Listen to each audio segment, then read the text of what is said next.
Hello, you're tuning in to AWANI Review with me, Cynthia Ng. Today we will be discussing about the changing face of education. With the rise of online learning platforms and impressive language models like ChatGPT, for example, there's been a lot of talk about traditional degrees and business schools and whether they still hold their ground. And joining me right here at the Asia School of Business, we have the renowned Mr. Sanjay Sarma, who is the CEO, President, and Dean of the Asia School of Business. Thank you so much for having us here. Such a pleasure. First of all, congratulations on your fairly recent appointment to become CEO, President, and Dean of ASB. We're curious to find out what motivated you to move from MIT in Boston all the way to here in Kuala Lumpur. Well, I'm Asian, so I'm back in Asia. I think Malaysia is in a very special place. ASB is a young school. Education, as we'll talk about it, requires some significant changes. And ASB is in a position to launch those changes. So I'm very excited about it. Okay. Well, it's quite a transition that you made from MIT, which is renowned for its vibrant, innovative culture, and coming to Malaysia with a very different, vastly different aspect in terms of education and also culture. How has it been for you? That's been great. I think people here are very energetic. I think there's a huge opportunity. Asia's on the rise, so very exciting. When you talk about Asia on the rise, what specifically are you excited about being in Malaysia and helming ASB? Well, I mean, look, 670, give or take, million people in ASEAN. It's more than Western Europe and North America combined. The geopolitics of the region are changing. Trade routes are changing. There's a huge consumer class. There's so much diversity here in terms of language, religion, countries, laws. Very exciting petri dish to really bring new education paradigms to. Well, just staying on that a bit, with your background at MIT, 27 years, you told me earlier, what kind of, how do you envision bringing some of that kind of culture over here to ASB? We need to get not just ASB, but also Malaysia, I think is on the cusp, as I said. We need to build buzz. There's a lot of creativity here, but it isn't obvious. And we need to bring it together. We need to nucleate it. It's like a chain reaction. We need to have more events, more entrepreneurs, more talks, more startups, more funding, more ideas, more people meeting other people, more of a mix, more of a vortex. And we have to create that here at ASB. We've already started, but I think KL could use some of that too. I think it's such a fantastic, fertile place for all this to happen. Okay, now when you talk about that, bringing things together, talk to us about your plans. So, one of the things we want to do is really invigorate this building with a lot of innovation. So our ground floor is a real test bed for that. Bring in startups, right. Bring in venture, bring in also boot camps and other ways to invigorate startups and innovative thinking. On campus, we want to take a more hybrid approach to education. We want to have, of course, our most prized students, our MBA students, but also engage more with the local and international community. Artificial intelligence and technology are really creating a new appetite for learning. We want to tap into that, provide it. We want to have events here. We recently had an artificial intelligence AI summit where we had hundreds of people and we had visitors from all over the world actually, and speakers from MIT and other places talking about the future of AI. We had a student go up and write code for a website which ordinarily would have taken 3 months. He did it in 10 minutes. So it was that sort of chain reaction of creativity, curiosity is something we're going to create here. Okay, well, that's fantastic. Now, speaking about AI, of course, there's been a lot of talk about the rise of AI, and also over the years we have seen traditional degrees, for example. There's a lot of question about whether it still holds a value. I wonder, what are your thoughts on this? Well, I mean, look, AI, and here's how I look at it. AI is going to create what I call job refugees. Because what's going to happen is AI will change jobs, and then people have to move from one job to another. And these refugees need boats, and that boat is education. But the problem is you can't go for a year to go train on AI. So we need much more hybrid, much more agile education. We're moving to an agile future, and we're moving to a gig future. Yep. And a gig future deserves a gig education system that doesn't exist today. Gig education system, can you talk to us? How do you envision that happening? Does it mean more flexibility, shorter period of courses? I mean, let's say that you are in one of the beautiful buildings in Kuala Lumpur and you're an engineer and your boss has told you, learn about AI. What do you do? I mean, what people are doing right now is cobbling together an educational curriculum by looking at YouTube, right? And you don't know if the person is credible or not. But actually, there's good content on YouTube. You can't be certified for it. Educational institutions both have an opportunity and a duty to step up. Now, just imagine if there were an data and AI course that students could sign up for. Not just our students, who of course have first rights to it, but just imagine if students from all over KL, all over Southeast Asia, all over the world could sign up and get a certificate for it. I mean, that doesn't exist. We need to create it, and that's what we're going to create here. Okay. Now, on that note, there's of course a big disconnect between higher education and jobs. The debate about universities not preparing graduates for employability. I do wonder, like traditional courses like that, are they still relevant, and what are the alternatives if not? Well, that's where MIT comes in. That's where ASB comes in. Our secret sauce is we are very hands-on. Okay. We create companies. We shape companies. Our students go on to lead companies. Now, the professors are not just entrepreneurs, but they work with companies. And that is the essence of ASB. So our students actually do something called action learning. They go work in companies as a part of their degree. They learn from companies. Companies contribute to us. They do research projects here. And that's one of the elements of the dynamic environment we're trying to create here. So the problem with a lot of academia is it tends to diverge from reality. But when you come to places like AI, not only do we want to be converged with what's happening in the real world, we want to lead it. In fact, a lot of AI comes from universities like MIT.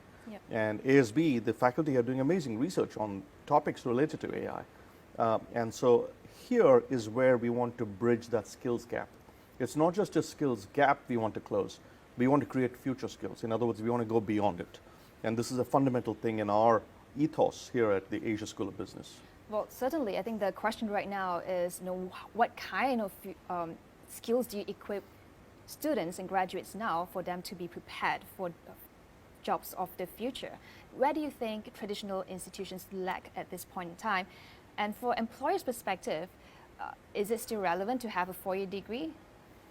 I think an undergraduate degree, if you can afford it, is fantastic, and if it's good. And I'm not one to write it off. I certainly didn't tell my daughter, don't do an undergraduate degree. I believe deeply in it, but it's got to be done right. And the good schools do a great job of it. You know, you learn core skills, you learn the humanities. Humanities are very important. It builds your character, builds your personality. You learn about geopolitics, you learn about political history. These are all very important. Of course, you learn science, you learn math. Math is very fundamental to AI. So I'm not one to write off the undergraduate degree, but I think we should not let higher education off the hook. They need to do a better job of A, motivating it, B, teaching it in a way that students actually understand it, and C, making sure they're relevant to the real world, towards what people need in their job. But often, it's called the ivory tower. Higher education institutions are removed from reality. Now, we do not do undergraduate education. We do graduate education, MBAs, and that is relevant because we give students core skills that prepare them for a very uncertain future. How to break down a problem, how to analyze, how to negotiate, how to understand what the needs are, right? How to develop a product, how to do the finance, how to look at the implications of innovation. So these are core skills, and it prepares them. It's like if you don't know which sport you're going to play, you better have very good core strength and very good flexibility. You better do your yoga, you know. So this is what we do in the master's degree here, and I hope undergraduate degrees will do. But then in their lives, they're going to have to constantly pivot and be very, very flexible. And that is what I call quaternary education. And that has to be the new reality. And do you see that happening globally? I don't see it happening, but if it doesn't happen, we're in deep trouble. And we will make it happen here at the Asia School of Business. Okay. Now, speaking of the Asia School of Business, I think the question for a lot of professionals, young professionals looking to pursue an MBA is whether is it still worth it or not? No, with the time, effort, and money that put into this kind of education, I do wonder what would be your comment on that for those wondering to MBA or not to MBA, or do not see the value in it anymore. So let's say that you run a travel agency. It's doing quite well, and you. Your parents set it up. You are the smart, young leader of this agency. Now you're confronting things like artificial intelligence. You're in competition with Agoda or with Travelocity. You're trying to figure out where to fundraise from. You're trying to figure out what your valuation should be. You're trying to figure out if there's someone wants to acquire you, whether the price they're paying is worth it. Right. You're trying to figure out how to involve other technologies. Where do you get the answers to that? And in order to really examine these questions in a systematic way and not be taken to the cleaners, as it were, you need to have a very, very good core understanding of how businesses operate, how our financial institutions operate, what finance is, what management is. And this is what you learn here. That's what I mean by core skills. You know, if you ever want to be an athlete, whether you're going to be a weightlifter or a badminton player or a tennis player, you need to work on your core strengths, your core flexibility, and that's what the MBA gives. But that does not mean that you're going to be ready for life, because life is full of pivots, and that's the quaternary component of education that we're going to help create, which I think the world desperately needs. Those are the boats that will take job refugees from their old jobs to their new jobs.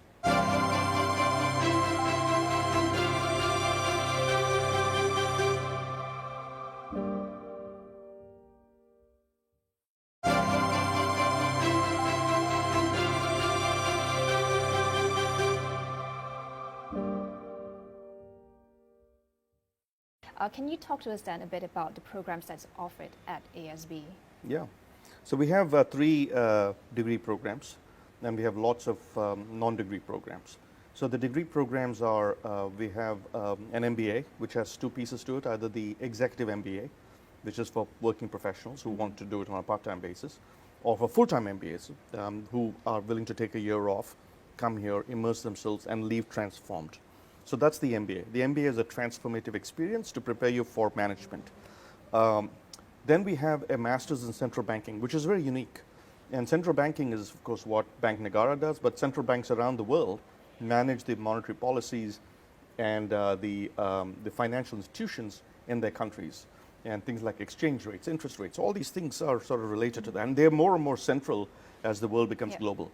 So we have a nice combination of degrees, but we also have an extensive program of outreach, which is executive education, for working professionals in companies who don't want to get a degree, but just want to learn about how to manage their ESG portfolios, or for that matter, how to handle leadership. They suddenly became leaders. So is this like a mini accelerated MBA sort of program? Well, think of it as just a course that you take in something you want. And this is what we're going to start really expanding, right? So it's like certificates for things you learn just in time as you need them, as opposed to a whole degree. Our approach is a topic, the catchment area, the region, and the modality, all 3. So the topic is, for example, get into topics. We already do a lot of stuff in ESG, but artificial intelligence is so pressing. Data science is so pressing, right? And then if you're in a travel agency, the impact of artificial intelligence is going to be very different than if you're a dry cleaning company with a bunch of dry cleaning installations, right? So that's one, the topic. The second is the region. The region we want to go after is not just Malaysia, although Malaysia and Kuala Lumpur are clearly our sweet spot. We also want to go after the rest of ASEAN, India, China, and frankly, many parts of the world. You know, one of the advantages of being Malaysia is being a developing country on the rich side of that spectrum. It still has things like a lot of the gig economy, a lot of hawkers, a lot of the unorganized economy. So it's a petri dish for creating content which is valuable across the world, whether it's Bolivia or Nigeria. And so that's the second thing. But the third is the delivery mechanism. Most universities are stuck in person, and during COVID, they rushed into something which isn't very efficient, which is Zoom. And we all dread that Zoom call, don't we? Because it's tiring. But there's a better way to do online, which is to use asynchronous videos. And so it's a very advanced and a nice way to do online with hybrid offerings. And that's the approach we're just beginning to expand on. Turns out that the hybrid approach is better anyway. You know, at the beginning of the pandemic, I wrote a plea to in the World Economic Forum to educators worldwide. I said, please do not assume that going to Zoom is somehow the right way to do online. It is not. The right way to do online is to shoot your video, shoot your course as small videos that your learners can watch in the subway, at home, pause, rewind, rewatch, with text, with transcripts. And then the classroom is an interaction. It's a case study, it's a discussion, it's a disputation, it's a lab. You're working on Bloomberg terminals, you're working on something else, right? That's called the flipped classroom. It's a new pedagogy that the world's been just tiptoeing towards, but we have to embrace it full on if we want to achieve the sort of extreme learning outcomes we need in this new reality.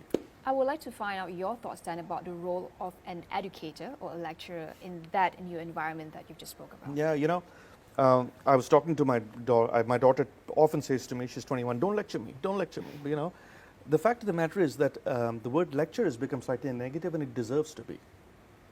It deserves to be, because what happens in a lecture is the professor talks and a whole bunch of students are sitting there leaning back, often on, you know, Instagram, right, or whatever it is. And the pedagogy, the cognitive science shows that they don't necessarily learn. The right way to learn is with your hands and with your brains working. So what you do is you take the lecture and put it on video, short 10-minute stints of video, like Khan Academy, Sal Khan did that. When you do that, the student watches the video, they can pause it, they can rewind it. If they lose their, you know, they're not paying attention, they can watch it again. But then when they come to the classroom, you're actually doing something, right? So if you learn about finance, let's analyze the finances of a company.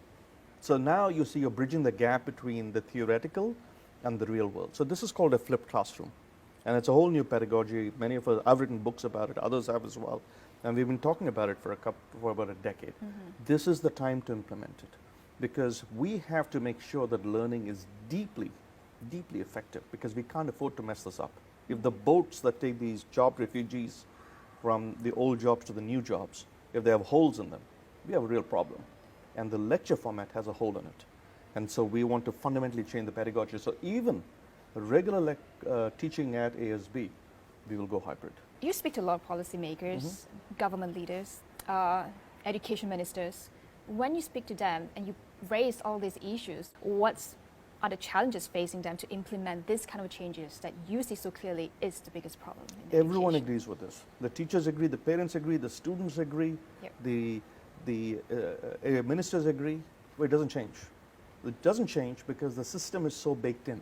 And it takes leadership to change the incentives. It takes leadership to change the way you reward teachers.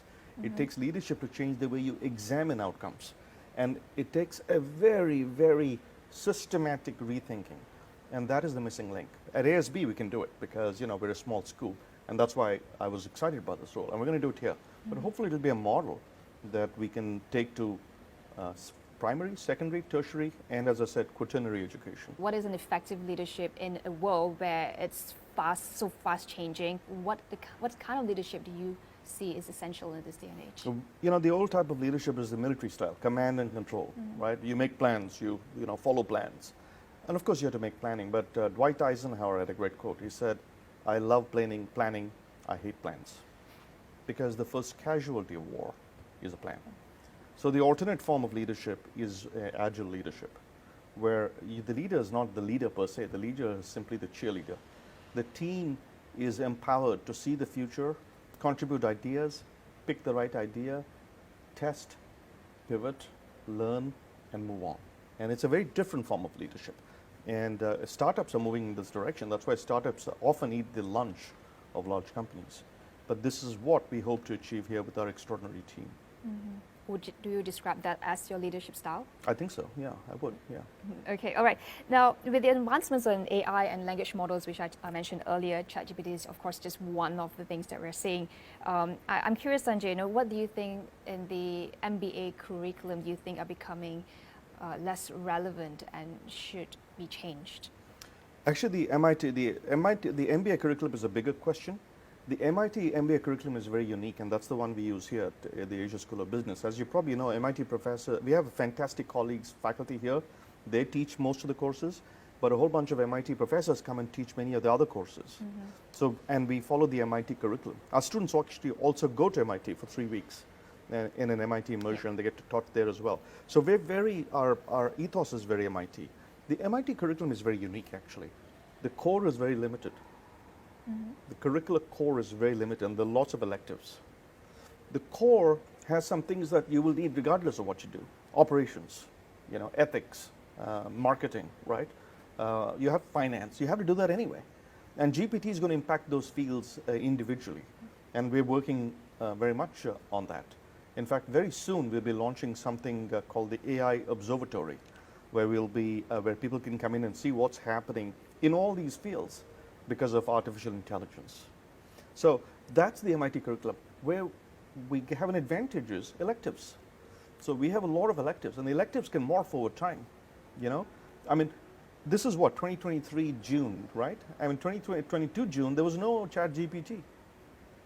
Today, it's the three most recognized letters in the world probably How are would you GPT. think advanced language models like that, how do you think it would change the world? Let's talk about June 2024. How would it look like?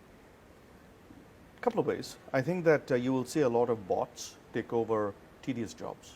I think that's going to be huge. And that's going to create this job migration. Yep. Employees who are doing one thing will have to do something else, and we've got to train them because the bots will take their place. So that's one very fundamental thing. The other thing is a lot of in the small businesses, gig economy, individuals will use bots to give them superhuman powers, right? It's like Spider-Man, you know? And these superhuman powers will make the gig economy even faster because these individuals can do things. Companies are going to be a little bit leery of using AI because of the liability issues, but individuals can. So it's a very interesting force balance, a sort of an equalizer. In an AI-powered world, which are learning, reasoning, and making decisions much faster than human being, where does it leave us in terms of leadership as a person? Look, GPT cannot negotiate a contract. It can't figure out how to create an ESG platform. It cannot create a strategy. ESG cannot coach an employee. I'm sorry, GPT. AI cannot help take a young recruit and make them a future leader. Human skills are exceptional, you know. So I have little doubt. The doubt I have is, can people learn those skills? And therefore this quaternary education, right? I really think that learning is going to become the oxygen of the new economy, because otherwise individuals who cannot move from one job to another, they will fall prey to these bots. This is something that's unique to Malaysia. There was a recent survey. Half of them said that I don't want to continue my tertiary education. It's either they can't afford to or they do not want to. What are your thoughts on this? Well, first of all, shame on us. We got to fix that, right? If I produce movies that people don't want to watch, then I'm the producer, then I've got to change the movies I produce. And so from an education perspective, I think educators have to look at themselves in a mirror first. And that's point number one. Point number two, if they're actually dropping out after school, then we better make school very potent, which is secondary education, right, and primary education. So that's sort of one lesson. That said, I think that if you take the example of bank tellers, all right, so when ATMs first entered the market, people thought bank tellers' jobs will go away. Instead, they did not. What ended up happening was bank tellers who simply handed out cash, started selling mortgages, CDs. So the cognitive level of the job went up. And the number of bank tellers who had bachelor's degrees went up. So I think that on the one hand, we need to make education more attractive and look at ourselves in the mirror. But on the other hand, what I'll say to young students is, if GPT is a tiger chasing you, you've got to outrun it. You outrun it by enhancing your cognitive level. And that means you probably need a degree, but get the right degree. Because not all degrees are created equal. Critics often question the affordability of prestigious institutions like the MIT. And I do wonder if what are you doing to improve accessibility to such a prestigious and important program as one that's offered by ASB? So the ASB MBA is actually very inexpensive compared to, it's a one-year program. And it's very inexpensive compared to all the elite MBAs in this region, and actually anywhere in the world. It's probably one of the most affordable. And remember, with an ASB MBA, one can actually go to MIT or Oxford or Yale and other places and get a second degree or diploma. MIT, interestingly, is actually very successful. Although the MIT tuition is high, the vast majority of MIT students get financial aid. And the vast majority graduate with, I think the median debt is $20,000. And the starting salary is much, much, much higher. So MIT does okay. But I think runaway tuitions are a deep contagion and problem in education. And so education, coming back to my earlier point, has to look itself in the mirror and say, what are we doing? Why are we doing it? Are we effective? And how do we make it better? And this is a challenge that I place in front of all educators. And if we can't make ourselves attractive to students, we have to look at ourselves. So I think that's a valid point. and it's something educators have to really take seriously. All right. Well, thank you so much, Sanjay, for sharing your thoughts. Appreciate it, and thank you so much for spending time with us. Such a pleasure. Thank you. Thank you.